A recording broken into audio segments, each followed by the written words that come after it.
reading rainbow. Butterfly in the sky, I can go twice as high.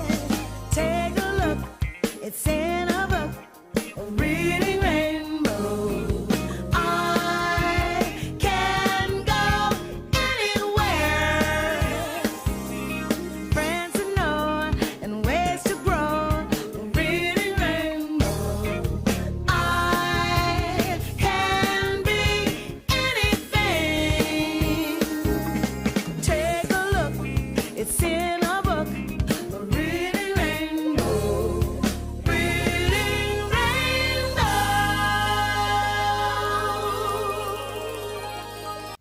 Hi, Master Mojo here. We are officially in the second month of 2026, February, Black History Month. And in honor of Black History Month, we're going to read a special book based on its origins and what African Americans had to go through. So a little history lesson here. Africans were once living peacefully in Africa, but slave traders came to the continent. Portuguese, French, British, Spanish, all sorts of Europeans came there and captured Africans against their will and put them in slave ships. They brought them here to America and auctioned them off like how you auction cars to the highest bidder. And so, once they were sold off, families, sons, daughters were separated from their moms and dads, and they were never to be seen again. They were cut off forever. Once they were enslaved, they were put on plantations where they had to work hours picking cotton, tobacco, working in the houses, blacksmiths, anything that you can think of. Slaves were forced to do that. They would work in hot temperatures up to 100 degrees. If they didn't do the minimum work required, they would be beaten. They would be given 20 lashes from whips. Some would cut off their fingers if they were caught reading. And they would be punished for the very petty stuff. And that is what, blacks had to go through. But that was when they decided to take a stand. And our abundance of African Americans decided to escape. Being in here, it's like I can hear the screams of my ancestors being tortured, starved, suffering from sickness, dying, and a lot of them not knowing if they're going to survive. They have no idea where they're going and don't know if they'll ever make it back home, which they didn't. And this is one of the darkest parts of Black history and the history of America itself. It's so dark down here. Hard to breathe. Some of us are sick. Some are dead. I miss my family and my village. My home is gone forever. Once this boat stops, I don't know where I'll be or where I'll be going. When slaves finally decided to leave their plantations, they knew the only way to do it was through at night. But it was also very dangerous. They didn't know the paths, the routes were dark, and they had to escape through the forest. But this was the best way to do it because their slave owners would be asleep and they would be undetected. And their only guide was following the North Star. This star, on top of the song they sang, was their only guide to the north, where they can escape to Canada or the northern states and find freedom. People need the soul. And all right. Being a slave meant you had no freedom to live as you wanted. You were owned by another person and forced to do the hardest, dirtiest work. We go to them fields from sun up to sundown.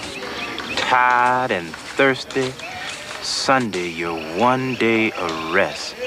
Even then, you at the master's calling. In spite of the hardships, enslaved Africans built new families, new communities. Traditions were kept alive. Children learned the stories, games, and dances of their people. And always, there was the music. Music was the language of their greatest joys and deepest sorrows. Somebody's praying, Lord, come by here. Somebody's praying, Lord, come by here. Oh, Lord, come by here.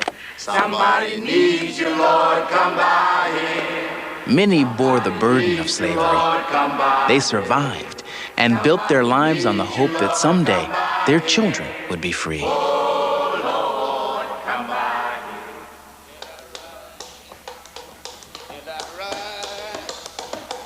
But for others, the hope of someday being free was not enough. I need to be free. They say up north, we can be free. How can I escape?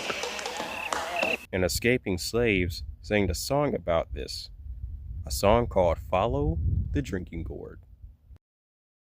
Follow the Drinking Gourd, an Underground Railroad story. A retelling by Carl Meister, illustrated by Robert Square. Peg-Leg Joe was a traveling man.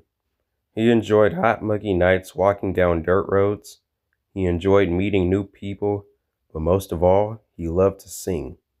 His favorite song was Follow the Drinking Gourd.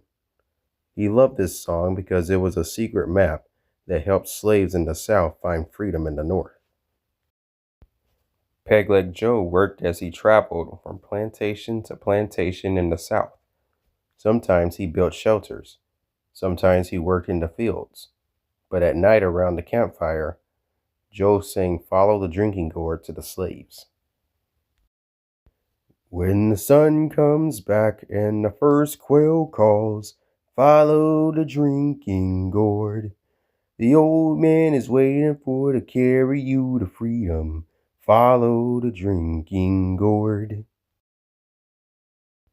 Now Joe went on. We all know that quails make mating calls in the spring. Days get longer in the spring. This should tell you when to escape. Spring is best. Peg-Leg Joe pointed to the night sky. Follow the drinking gourd. Follow the drinking gourd. The old man is waiting to carry you to freedom if you follow the drinking gourd. See that big dipper in the sky? Joe asked. That's the drinking gourd. See that really big bright star directly above it? That star points north. The slaves knew what north meant.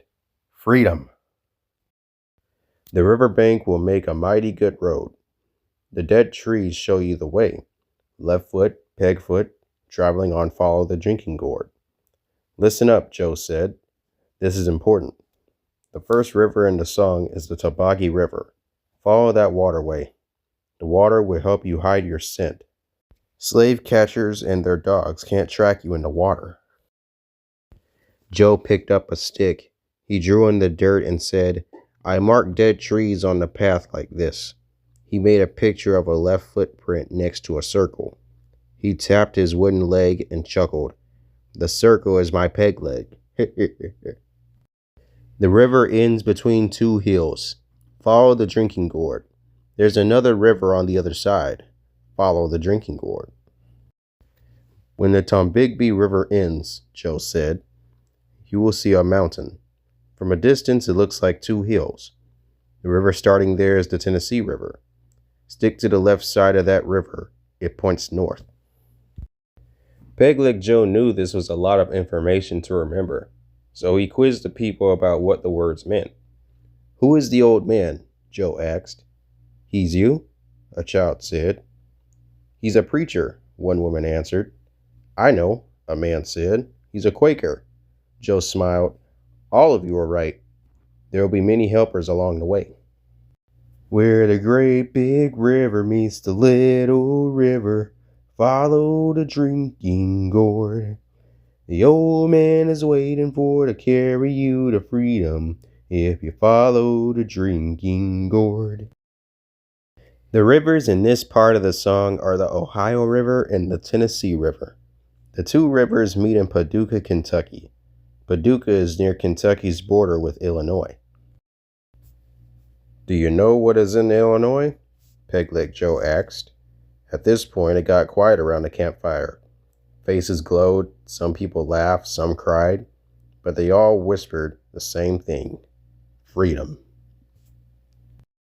Slavery is painful to remember, but in one of the most difficult times in our nation's history, brave people, both black and white, risked their lives to end something because it was wrong.